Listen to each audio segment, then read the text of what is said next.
Okay, we have given everybody a minute or so to join. James, shall we get going? Yeah, sounds great. Okay, well, good morning, everybody, and thank you very much for joining this BoardClick webinar breakfast. I hope you all have a nice warm cup of coffee or tea in front of you. I am Sarah Parker and I head up BoardClick in the UK, and I'm joined by my colleague James. Hey guys, I'm James Payne, Chief Revenue Officer at BoardClick, so I work alongside Sarah in the UK, but I'm actually based in Stockholm, where our head office is. And in the background is the wonderful Oksana, who you won't see, but as ever is the genius behind the scenes, making sure that everything works perfectly. So thank you very much to Oksana. So we have convened this breakfast this morning on board effectiveness in a digital world. So just to tell you a little bit about BoardClick and why it is that we're interested in this subject, well, we are passionate about board effectiveness and good corporate governance. And our purpose, which has just flashed up on the screen, as you will see, is to create the world's best top team feedback loops to evoke sound corporate governance and healthy companies. And our vision is to make transparency and sound corporate governance available to all organisations, irrespective of size, industry or ownership structure. Now, we've been working in this area for many years, and since about 2012, we have undertaken hundreds of board evaluations and CEO evaluations, either in person or digitally. We've done thousands of interviews and we've amassed a big data set of thousands of data points from boards on how boards function. And we're absolutely passionate about improving corporate governance and board effectiveness because we know that good corporate governance and strong leadership are fundamental to how companies perform. And I think we'll all agree that 2020 has been quite a year when corporate governance and leadership has been put under the spotlight. In a crisis, the effectiveness of a corporate governance structure in a company and a company's leadership is tested like never before. And I think the unique challenge in 2020 is that that has come in such a way that the way that we exercise corporate governance and leadership has been changed fundamentally as everything has moved digitally. So we know that as the COSEC, you are right in the eye of this storm, as the chairman, the board, the CEO and the management team is looking to you for guidance, for best practice, for advice, and to help them implement structures and processes and systems to improve corporate governance and board effectiveness. And during this short breakfast, we're going to do two things. We're going to share with you the findings of some latest research on corporate governance trends and challenges in the UK from our partner firm Grant Thornton and also from our own data set from working with boards.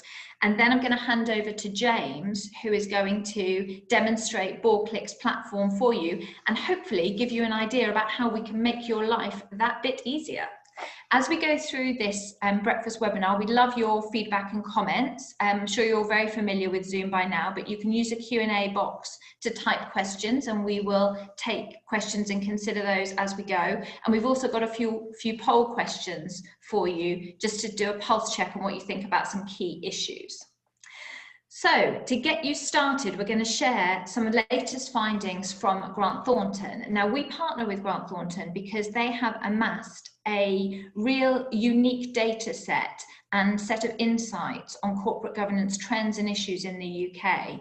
And for 19 years, they've been compiling an annual corporate governance review, looking at how companies in the UK are applying the corporate governance code. Now, clearly, this is mostly examining the FTSE 350 as they are required to comply or explain against the UK code, but it's actually really relevant to any listed company or any company at all that's using the whole UK corporate governance code or elements of it as a benchmark or best practice framework.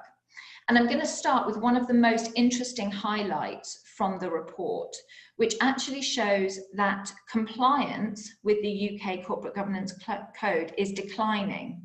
This year it's down about 15% on last year, and that's down from a high in 2018. So 40% of companies, according to the latest Grant Thornton research, are struggling to comply, or certainly struggling to demonstrate compliance with the UK Corporate Governance Code in a way that is satisfactory to the FRC. Now, that distinction between compliance and demonstrating compliance is a very interesting one, and I'm sure that's an issue we will come back to throughout this morning. Is it really that there's an issue with compliance, or is it an issue with demonstrating compliance?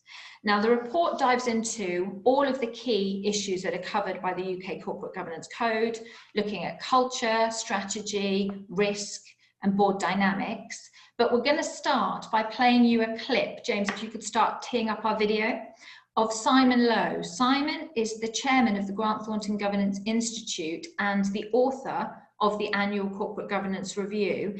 And he is just going to set out in a clip that's about 5 minutes long some of the key findings from the report they published 2 weeks ago around business purpose, business model, and culture.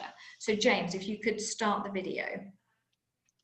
So looking at purpose just for a moment, 82% of companies are now, having a good stab at articulating what their business purpose is.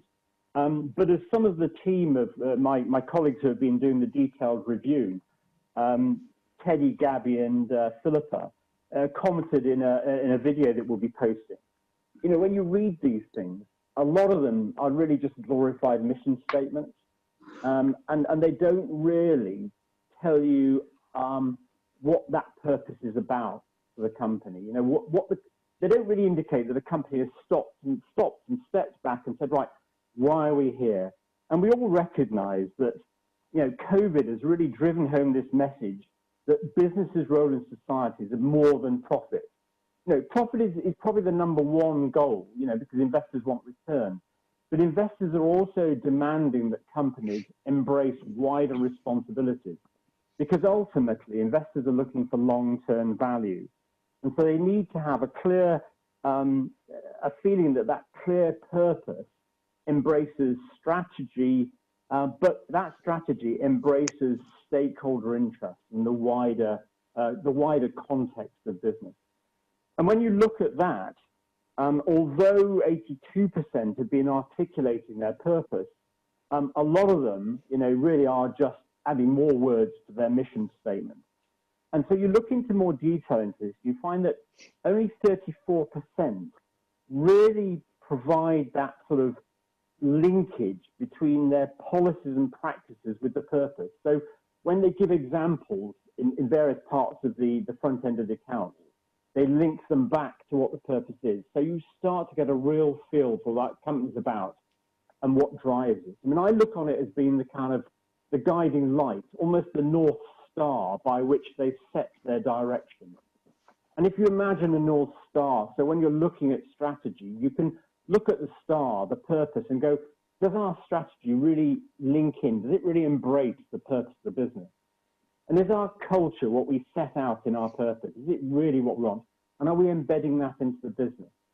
And the business model, does that take into account the needs of the wider stakeholders in the that are actually engaged with our business? So our customers, suppliers, employees, etc., and the community. So all of that comes back to using purpose as that North Star. And obviously being an accountant, I want to see it measured. It's fine talking about it. Sure, there's lots of words in the account.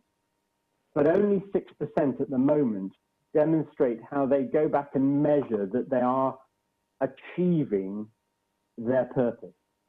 So I think from a purpose point of view, there's a lot of work to be done. Where it comes down to business model, there's some really big positive movements in the way companies describe their business models. And that's been a big shift in the last few years. And it's been really positive. But again, I come back to this linkage. Historically, I think people have taken the code and almost used it as a tick box. We often hear that word. But they've gone, okay, business model, let's produce one. Purpose, okay, let's try and articulate it. Culture, we need to turn to that. But this year and the new code is all about the linkage between all these things, because it's meant to be embedded into a business so that when people think about purpose and they think about culture and they think about their strategy, it's all entwined rather than moving from one to the next and then ticking a box. So when you look at purpose, we find that only 31% clearly explain the linkage between the business model and the strategic priorities. So again, there's work to be done, Martin. And I've mentioned culture already, and we know that in the new code, culture really featured quite strongly, whereas in the old code, pre-2018, it got one mention. Well, it's all over now. And I think most companies now talk about culture. And indeed, the statistics that we've got really demonstrate that this has come up on the agenda massively from previous years. And perhaps the most striking statistic, which isn't on the slide, but which struck me, is that for years, the CEOs, only 32% of CEOs have even had an attempt at articulating the importance of culture, really what it is and how important it is. And that stayed the same for a number of years. Chairman did a lot of work on it, but CEOs didn't. Well, this year, 55% of CEOs have given time over in their introduction to talk about the importance of culture and what it really is within their business. I think that's a big shift. Thank you, James. So we hope you found that presentation of some of the key findings from Simon interesting, and I think it really helps to draw out the way they have analysed the trends and some of the key issues they've picked up in the report. As I said, the report covers the whole panoply of issues enshrined in the Corporate Governance Code, and we will be happy to provide you with links to the full report should you want to dive into all the detail. But I wanted now to come back to this issue about whether or not we are observing a genuine issue with companies struggling to comply with the code, or whether it's an issue of demonstrating compliance. And we do think there is something really material going on here with how companies are able to interpret the code. Because a lot of what Grant Thornton pick up in their annual report is mirrored by our own data set from the hundreds of board evaluations that we've done. So to pick up on some of the key stats, in Grant Thornton's 2020 review, they say that only 4% of companies indicate the long-term impact of board decisions on stakeholders. And as you can see from the slide James has flashed up, our own data from board members, 41% of board members don't think that stakeholder needs are built into the board agendas in a sufficient and structured way. So there is something real going on here that board members don't feel that they are adequately addressing these issues. Similarly, 40% of board members don't think they have a specific framework to monitor culture.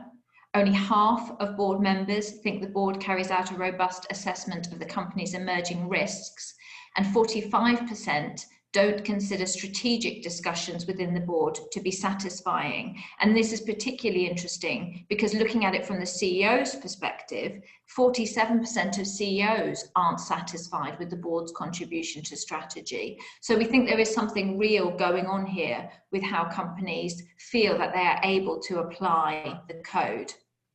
Now, finally, to just touch on one of the key areas about picked up in the review of corporate governance this year is on the issue of board dynamics. Now, the way boards operate has changed fundamentally this year as a result of the pandemic. And we know that this has shone a spotlight on the strengths of boards, but also on weaknesses, whether that be relationships between individual board members, capabilities or skills on the board. These issues have all become magnified as we've moved to digital only or digital mostly board meetings. So I'm going to gear us up for our first poll at this point. Oksana, if you could start working your magic. We're going to ask you a question about your experience of digital board meetings this year and whether, given what you have had to do this year, you intend to keep digital board meetings as a part of your board meeting schedule permanently, even when the pandemic has passed. So Oksana has flashed the poll up and you've got three options: that you will always hold meetings digitally, you will hold some meetings digitally, or you never want to ever have a digital board meeting ever again. So if you could fill in what you think you are likely to do when the pandemic has passed, and then Oksana will publish the results for us.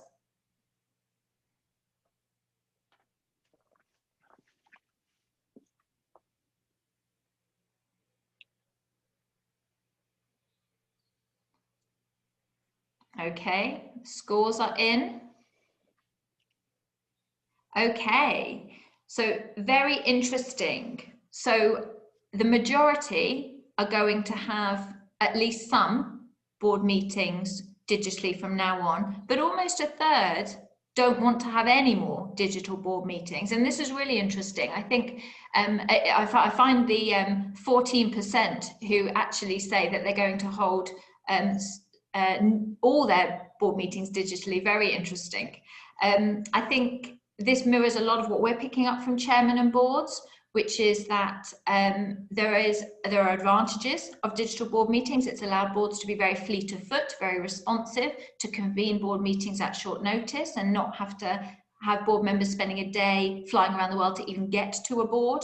But a lot of people think that there are elements of being in person which they want to get back to. So most companies we speak to are looking at some hybrid strategy going forward, which you mirror. Now, in the Grant Thornton report, when they look at board dynamics, what they found this year is that only 18% of companies report on board dynamics in their annual reports, and only 19% report on the skills of board members. And our data from board members shows that 41% don't think the CEO effectively leverages the skills of board members. So when we look at board dynamics, during COVID, but also over the longer term, there are some real issues that you're grappling with. So that's a canter through some of the findings of the Grant Thornton research and what we've been picking up from chairmen and boards. We've had a few questions that have come in and comments that have come in during this section. So I'm just going to take a couple of them now. So somebody has asked, how do you get the most out of your board when some people are attending virtually and some people are in the room in person? And this is becoming a more prevalent issue as the pandemic changes across the world, as different countries have different restrictions, and as some people are shielding, some people are not. So it is a really important topic. And when we've been speaking to chairmen, one of the tips that they have been implementing is to try to democratize this and level the playing field as much as possible. So some chairmen are implementing a rule where everybody has to be on their own individual screen, even if they're in a meeting, because we all know how hard it is when you're the one on the screen and you're looking at a full meeting room. It's hard to hear, it's hard to participate, it's hard to fully engage with the board. So making sure that everybody has the same visual experience and same audio experience is quite important. Chairman also breaking meetings into manageable chunks. I think we all know that your tolerance and your level of fatigue is higher on a VC meeting than it is in an in-person meeting. So in that situation, err on the side of the people in the VC and shorten the meeting into chunks to make sure everybody keeps their energy and attention up. Perhaps consider having breakout rooms with 2 to 3 board members, having an in-depth discussion to make sure everybody is engaged, and allocate equal speaking opportunity to input time for everybody, whether they're in the room or not. And I think the critical don't do is don't allow offline conversations between board members who are in the room during the meeting. Now, somebody else has commented that they have had issues with inducting new board members during the pandemic, so people joining the board who have never met their fellow board members in person. That's a real issue that we're hearing. We know of some companies that have had new chairmen who have taken over during the pandemic who have never met their board members in person, and we even know of some companies that have recruited, appointed and onboarded CEOs who have never met a colleague.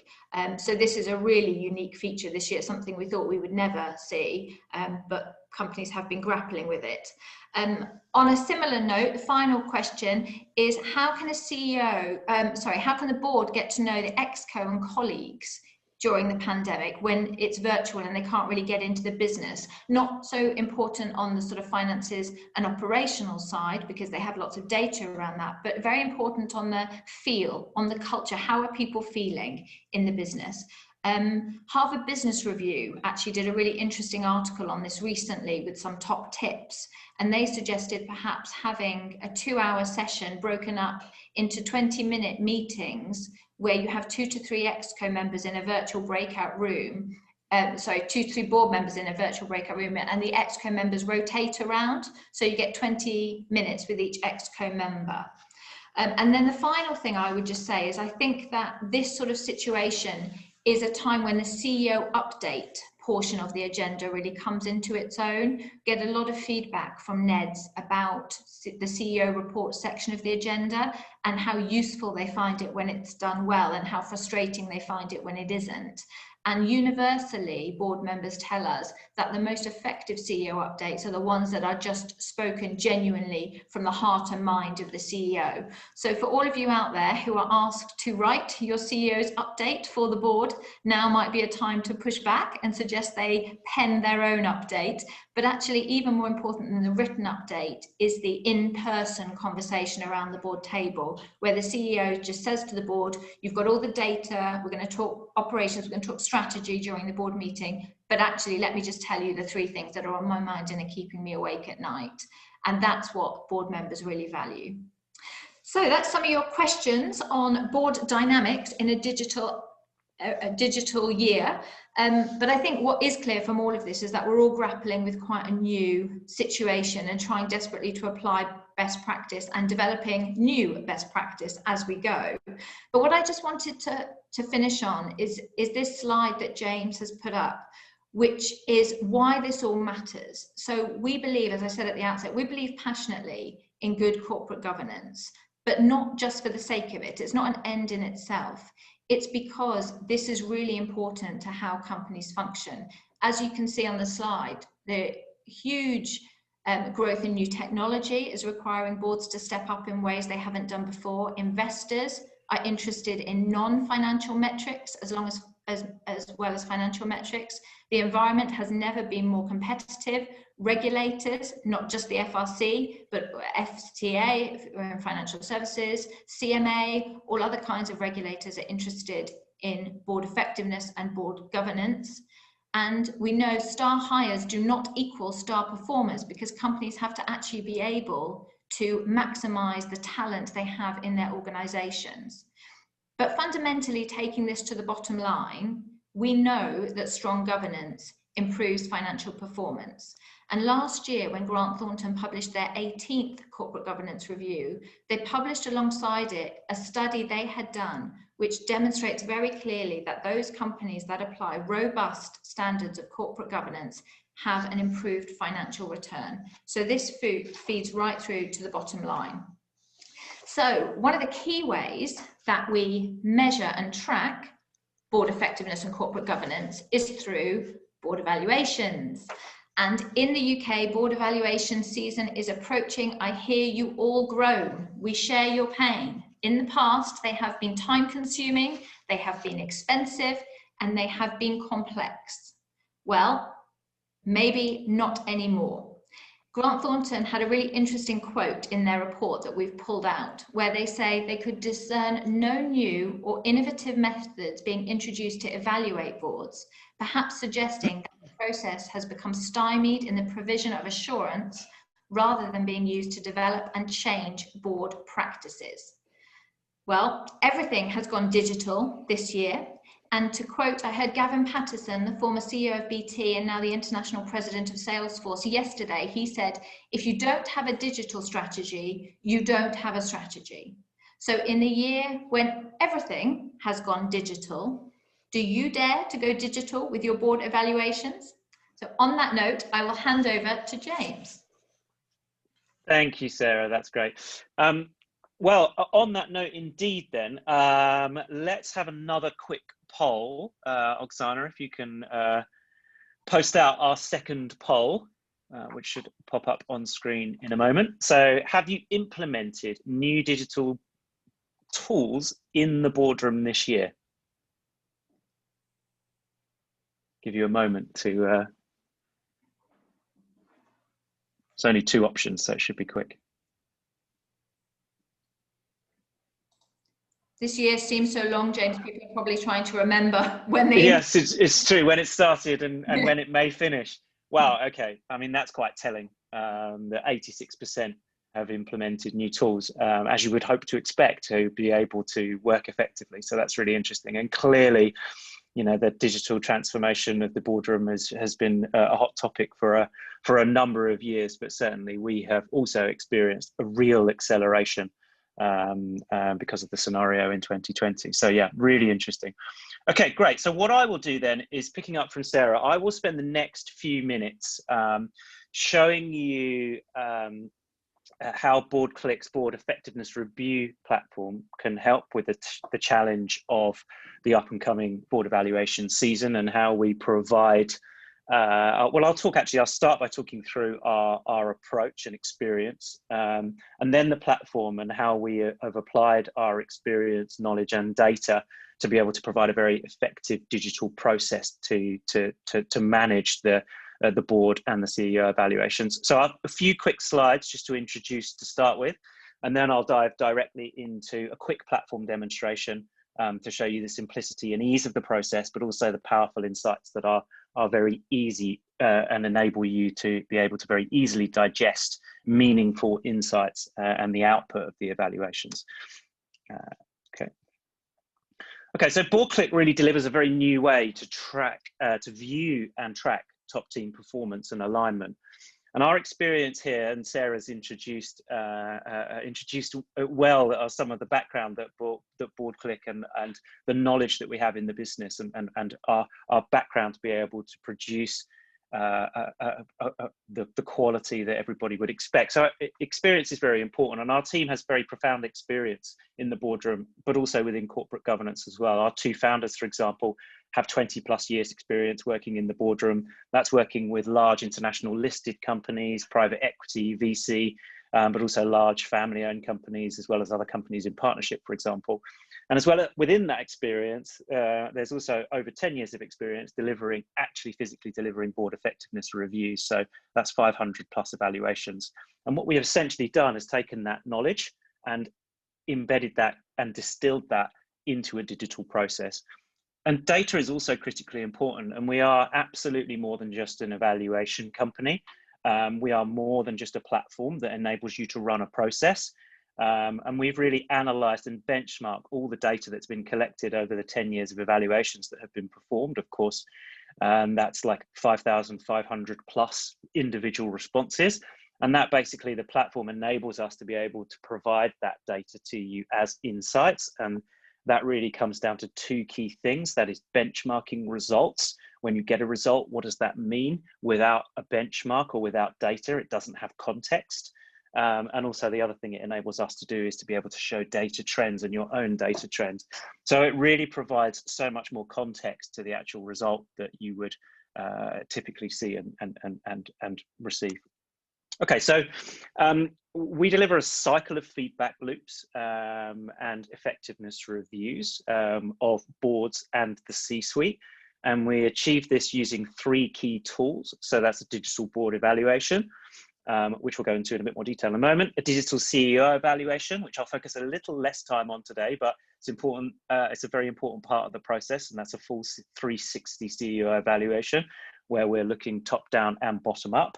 And then the last tool is an innovation that came when we talked about implementing digital tools to help effective board work in a year where boards are unable to meet. This really came as an initiative to enable chairs, co-secs, and key members within the boardroom to be able to understand the pulse of the boardroom after each individual board meeting. So rather than waiting to understand the feel of a board, something that may have taken place of an understanding, whether it be a dinner or walk to the lift, the tool really gives an effective digital way of being able to understand the feeling and the pulse after each individual board meeting, rather than at point set in the year. Okay, let's talk about content. And the content and evaluation is, of course, critical to enabling us and enabling you to achieve the best and most meaningful insights. And based on our experience, we've identified that there are, I suppose, 8 key themes that cover the most important areas and drivers of board work. That's those themes that you can see on the right-hand side of the screen. And these themes are built in and built through our question formats, and really make the respondents firstly think when they are responding, but it also really enables you to understand the key drivers of organizational success. And it's those themes that are, rather than giving to the detail of the actual questions, which enable us to achieve that insight.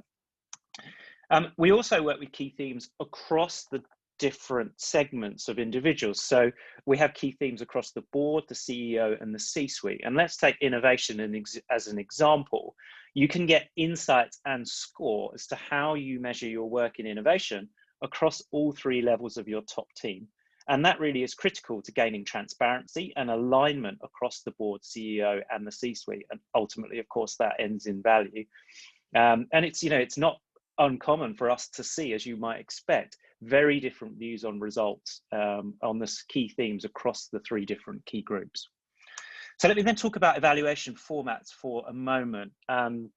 So given BoardClick's extensive experience, we have applied that knowledge to provide ready-to-go best practice templates. So these have, of course, been tried and tested by many companies. For the UK listed companies, the board evaluation question format is, of course, UK code compliant, including QCA and the weights compliant. It is very important to highlight that, of course, we have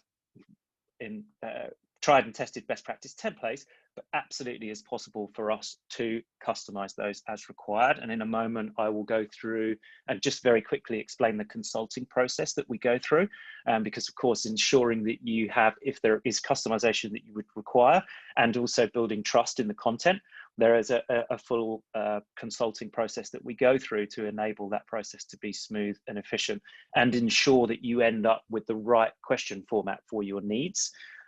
That can also include, and often includes, a review of question formats that have been used previously to make sure that we're building in any key themes and ensuring that we're continuing any key areas that you might have highlighted as an area of improvement from the last evaluation. We can, of course, customize and build those in so that you continue to see trends. CEO evaluation template, of course, is a best practice template, also customized as required, and similarly for the board meeting evaluation template as well.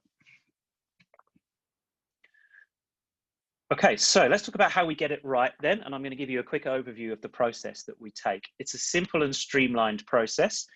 So there are two key BoardClick people involved in this process. So firstly, a corporate governance expert that provides expert consultancy where required across this journey. And then secondly is a CSM. So that's a dedicated contact to manage and handhold every step of the process, less from a consultancy component, but more of an ensuring the process is efficiently delivered. So the first step in the process, as I mentioned, is a question format consultancy. So the BoardClick governance expert reviews the question formats with you, and that's, of course, that point where we would add any customization. We then provide you with access to the platform, so there's an opportunity to then review and tweak the questions to make sure that we are both very happy with the end result. And then there's a very quick platform training session. You don't have to use the platform. We can run and automate all of that process for you. But we do tend to find most individuals want to be able to see what is happening throughout the process. And of course, the reports that we deliver are delivered within the platform. So that's just a quick overview of the key things that you need to understand. So we've got the question format right. We then send out the evaluations to all of the participants. That's a fully digital process. They receive an email, they submit their responses, and I'll show you this in just a moment on any device. And as soon as the responses are submitted, the evaluation is closed, and there is no delay between the finalization of answers or the submission of answers, and then we automatically deliver a report, which I'll show you in a little bit more in a moment. So once the report is delivered, that's when the BoardClick corporate governance expert steps back in.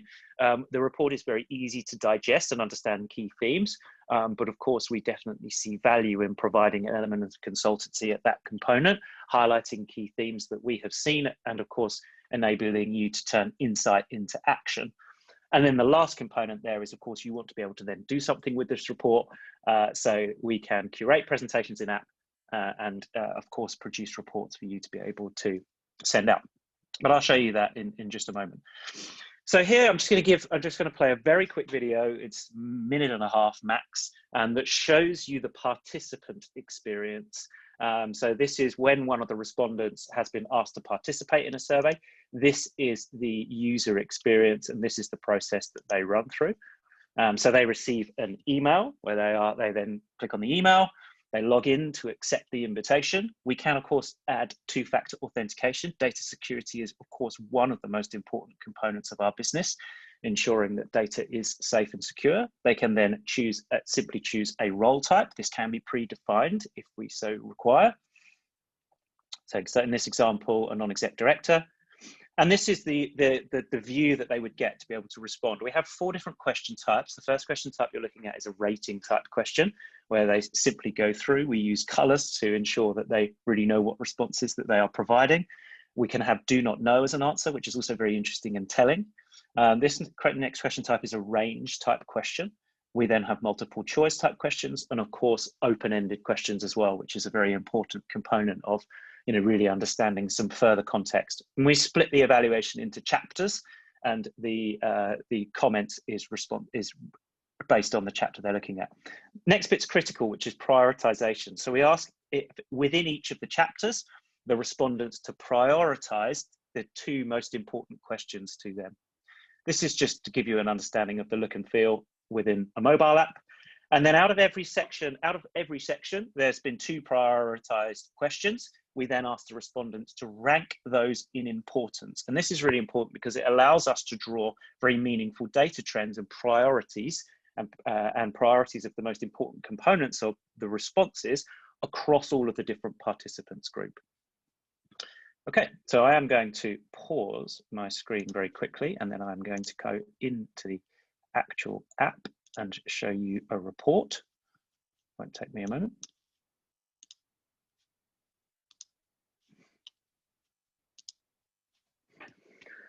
Okay, so I've just dived into the platform and I've already logged in. I've gone straight through to the result. So in this example, we're assuming all the respondents have responded, and now this is the report that you're provided.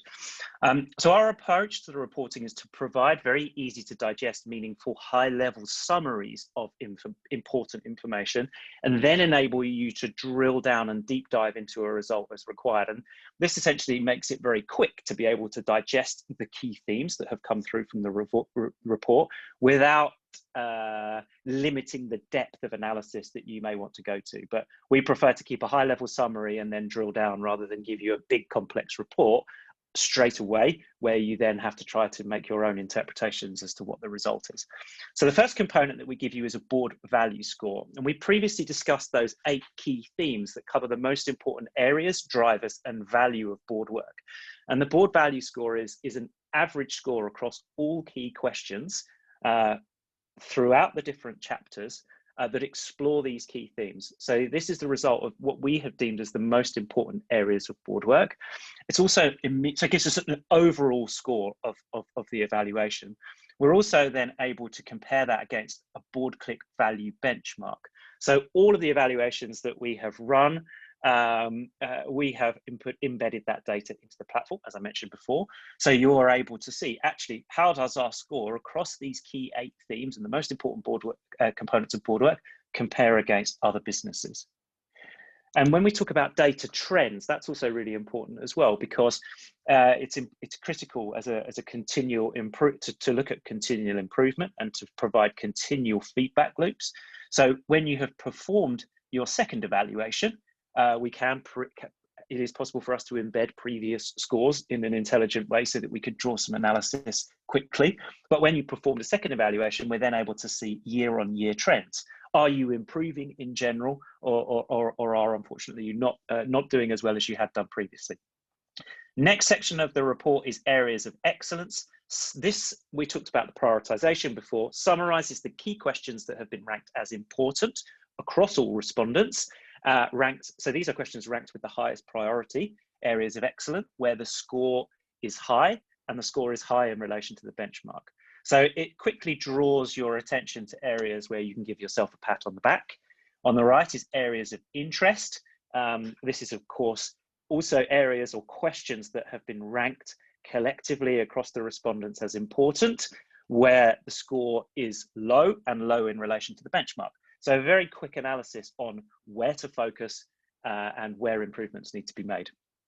Then we dive into the section overview. So in this particular example, the evaluation has been broken into 7 different chapters, and it is possible to then deep dive and drill down to each of those chapters. So for example, if I just take board composition and dynamics, You can see here you get a score for the overall section. You're highlighted from within the questions within the section of board composition and dynamics where you have scored well and where you've scored well against the benchmark, and then areas of interest where you have not scored so well within the section of board composition and dynamics. So if I then scroll down here, this is where you're able to actually see the full responses that have been provided across all of the individual questions. We group and can rank the individual question responses by priority, score, and by benchmark. And on the right, you can see the average score. It is possible for us to then enable you to see the full board. And this is where, with the snake graph on the right-hand side, you're able to see alignment between the different answers. And if I click on all roles, for example, in this example, you can see the NED answer versus the executive versus the chairman. And this is where you're able to see how aligned the different responses are. Of course, for individual questions, we can also compare year on year. So for example, here's quite a telling result. I believe all board members have high levels of integrity. This has been ranked as the most important question across the respondents in this chapter. You can see there that there is quite a different spread of results between the NED, the executives and the chair. So that is an area to explore. It's also 20% down on the last time. So something has changed in this area. And these are the perfect examples to be able to open conversations. It is also possible for us in this view to be able to provide a distribution of answers. And again, that's quite telling. Someone has ranked this as 7, someone has ranked this as 1. So there is absolutely a real difference in opinion on that particular question. And that's just one example. Of course, you can go through to all the different chapters. Talking about presenting the results. So you've got to be able to do something with the output of this evaluation. So I just clicked on the presentation mode in the top right. You can present within app, you can curate a presentation. Let me show you an example of what I mean by that. So for example, let's say here you didn't want to show all of the individual responses by role. You could just take the average, in which case you can decide, or you say, actually, I don't want to show this section at all. So you can hide the whole slide, or you can hide responses to individual questions. That's possible to then present within app, export to PDF, and then of course can be embedded in any board packs and presentations that you may need. So that is a very quick overview of the BoardClick evaluation tool. I'm just going to dive back into the presentation in the last 1 minute that we have left. So bear me 1 second, and I am going to show you one last screen. So I thought it'd be interesting to show you the BoardClick Meeting Express. This is the meeting evaluation tool. So a Genius mini survey that lets chairmen get instant feedback after each board meeting. So this is what the result of that looks like. We ask between 10 and 12 key questions where we can collect feedback in real time. It takes 2 minutes for the board members to respond to this pulse survey. So collecting feedback in real time, we can see trends. So are we improving board meeting to board meeting? So of course we can increase meeting efficiency. And then again, we have a couple of comment sections where we can identify areas for potential engagement and contribution. We could, of course, talk about how we structure pricing in more detail if anyone is interested in taking that to the next level. But at a very high level summary, it's good to just give you an understanding of what the service costs. But of course, that makes more sense to have as individual conversations, should someone be interested in finding out more about how we can provide these services. Cool, Sarah, I will pass back to you to wrap up. I've given you 30 seconds before our end time to conclude.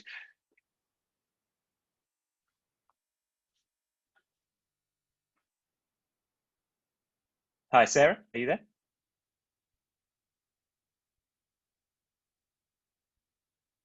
I think we've lost her, so I will wrap up and conclude.